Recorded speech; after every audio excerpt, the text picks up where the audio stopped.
Good morning. Happy snow day. So, we woke up watching movies. Alex just descended for the day. Uh, you hear his tablet in the background. He's having fun. We already watched the movie and ate some snacks already. We got started like right after I read this morning because I try to read every morning and do what I'm supposed to do. Check off my checklist because I'm glad I opened my eyes. One of my eyes a little irritated. But yeah. On to the fun. So, the Karmi question. We're still in pre-K, so I'm not going to rush because it took me some time to figure this out myself. So, when I say Karmi, I'm not saying that these people are awful people.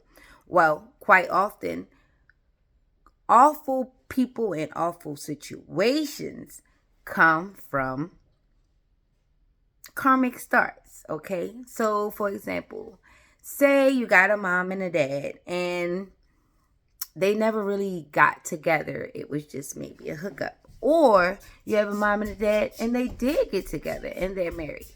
Well, that doesn't automatically make them karmic, right? So I'll tell you some of the little details. So say mom and dad, they hooked up, they had a one night stand, and they're really good people apart. But the problem was they laid down with each other and they had no plan beyond that.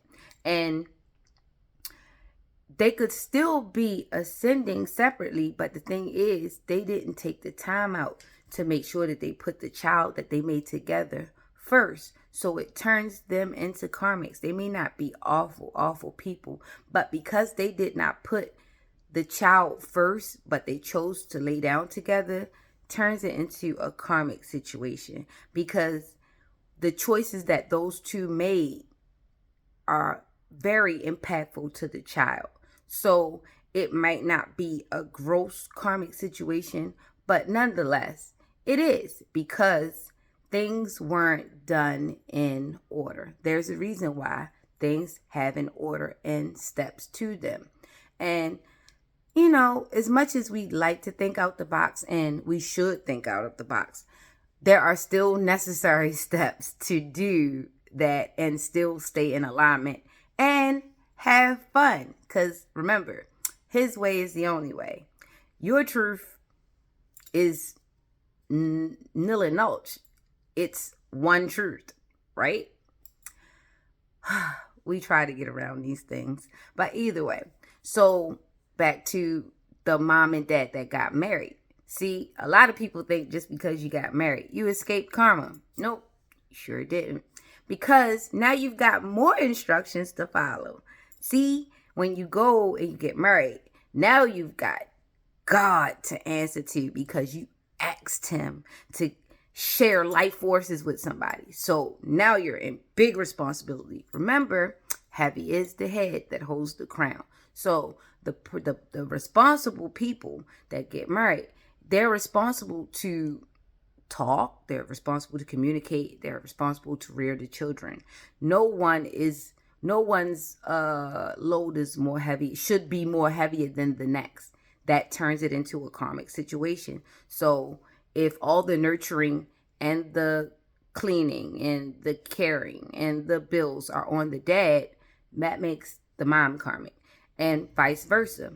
But also, the dad can be there toiling, but if he doesn't want to be there and he's grumpy and he's unhappy, that makes it a karmic situation.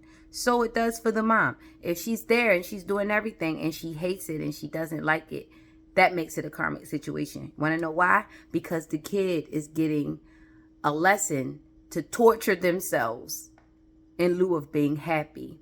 And they're learning a lot of, I want to say, unconscious bad behaviors. They're learning to put their needs aside. They're learning not to speak up when things need to be said. And they're learning to just go through the motions and not be interactive and present in their relationships and in their lives. So that's a bad example for a kid. I've seen people raised in a house with two parents, and because one of the parents was mentally or emotionally unavailable,